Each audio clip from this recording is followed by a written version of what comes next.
Ah, summer is almost here. And you know what that means? Summer blockbusters. Unfortunately, it looks like most of the movies coming this summer are going to be dirty trash can full of poop. With Marvel's version of Suicide Squad, but even worse somehow, another Megan and Final Destination movie, because at this point we lack any creativity. And of course, the yearly god-awful live-action reboots. Hey, you know that really great movie you love? Well, we made that exact same movie, only it's terrible now. Cool, thanks. However, the silver lining to all the bad films coming out that I am absolutely not gonna waste my time on is it frees me up to look back and see if there are any diamonds in the rough that I may have missed. Like, I've been hearing a lot of good things about Warfare, and I really hope I still have time to catch it in theaters. So, in the spirit of looking back, last week I decided to take a chance on a series that I hadn't really heard too much about, but had seen a trailer a while back that piqued my interest. And that was for Amazon Prime's new series, House of David. Now, I was weary at first of this series because, well, I'm wary of anything that comes out of Prime since they somehow found a way to mess up the Rings of Power. I mean, it's almost impressive how badly Prime failed at this. Still, I figured it was time to give Prime another chance, and I am so glad I did. House of David is a compelling, well-executed drama with solid visuals, good acting, and great music. Now, I'm sure this series isn't going to blow anyone's mind over, but I was surprised by how solidly good it was all the way through. I mean, I binged all 8-hour-long episodes in one sitting. And when you compare it to some of the other slop that's out there right now, this series might as well be the Mona Lisa. I think they did a really good job, especially considering they are telling a story with so much religious and historical significance. I could easily see a million ways this show could have gone wrong. But I do think they did a really good job in keeping in line with the source material.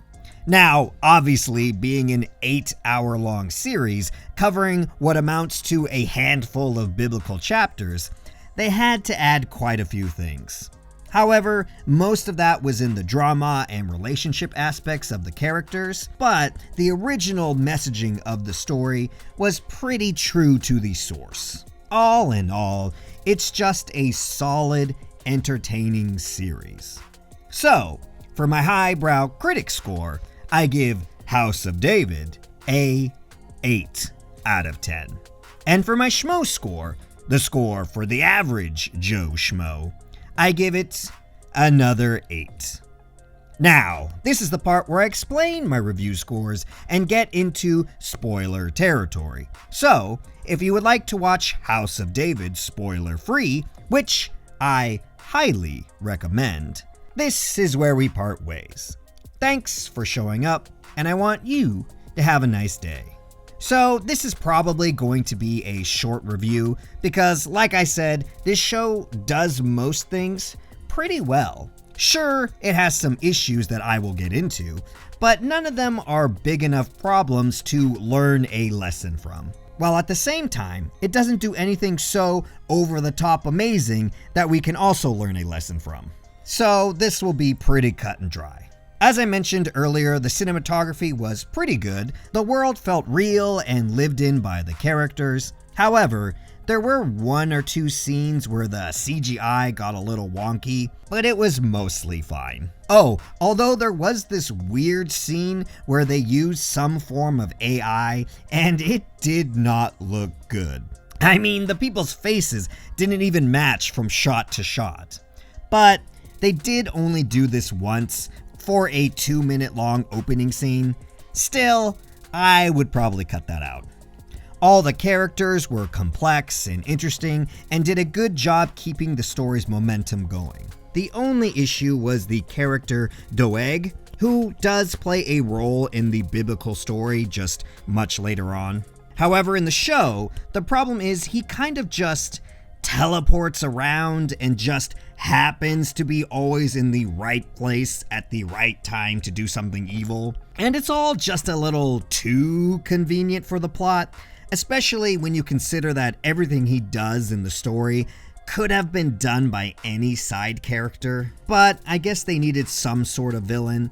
Also, I assume from where they left off the story, they probably planned to continue this series and maybe wanted to pre-build up Doeg as a villain for what he will do in the future. Still, the teleporting around isn't great. And lastly, the majority of the narrative is pretty good. It's cohesive, well-paced, and is actually interesting to watch. There was literally only 2 instances I had issues with. In the first episode, there is this over-sensationalized fight scene where one guy kills like 15 dudes. And I get it, it's the first episode and you want to really hook people in, but come on. One warrior is not going to be able to solo 15 other warriors. Just have him kill 1 or 2 and then escape the rest. And the only other issue was in the last episode where there is some bizarre teleporting around. So in the end, David is at the big battle and he is leaving the king's tent on the top of the hill to go down to the battlefield to face Goliath.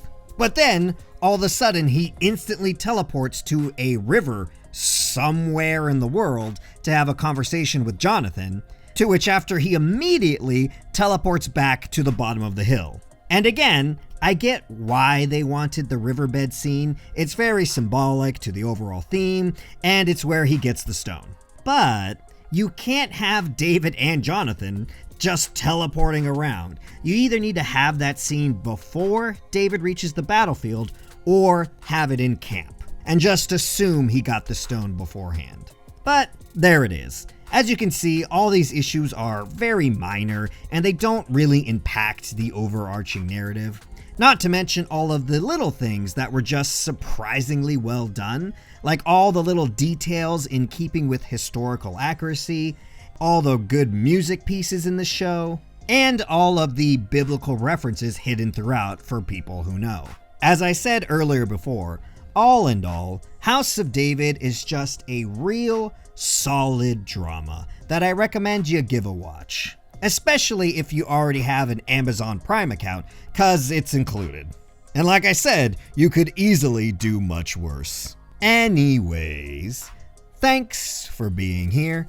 I appreciate you, and I'll catch ya at the next one.